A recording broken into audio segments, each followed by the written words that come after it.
The first step to becoming lost is having a relationship with God and building a relationship with God. That's the first step. You build a relationship with God by when you pray, you spend time with God. You start to get a better understanding of who God is and what He stands for. And when you understand what He stands for, you won't abide by those things, and you're afraid to do what is wrong. You don't do what is wrong because you start to reflect God's essence, His character, His truth to Himself. You start becoming a more responsible person.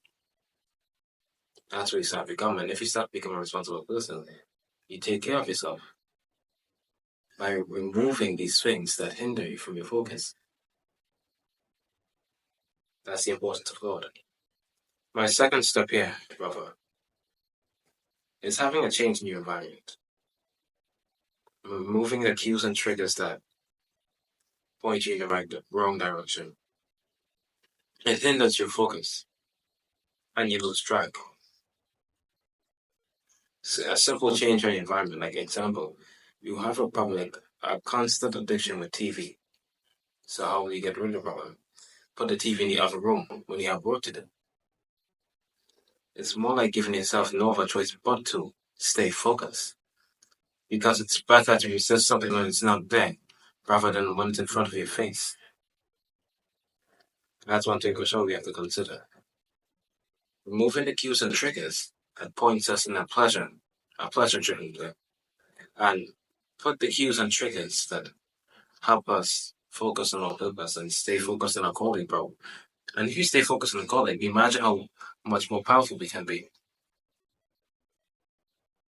My third step is staying focused on your purpose. And once you stay focused on your purpose or on something that points you in the right direction, you eliminate what hinders you. That's what's like my last thought. Because as long as you focus on God, you change your environment, you start to change your ways. You make it hard for yourself to do that thing that's actually wrong. You're removing your emotional hoops and triggers. Removing those cues and triggers help us in a big and massive way. My fourth one is having boundaries for yourself that you don't go out of line. Like, for example, I don't eat these unhealthy food because I'm on a diet. I'm waiting on marriage I'm actually made with my wife. I'm waiting to do all these things. It's giving yourself an obligation. Healthy choices that help us. It's more like that. It's about removing the unconscious habits in our lives. And the unconscious habits are the ones that are often bad for us. And that's the one we repeat so often and so much. That's one thing we have to understand about that. Removing what hinders us, and that's so important. And this is where our self-control comes in. When it's not in front of our face, that's step 5. To have self-control. To strategically resist what is your weaknesses, your temptations. To remove them, to remove the things that hinder you and point you in the wrong direction.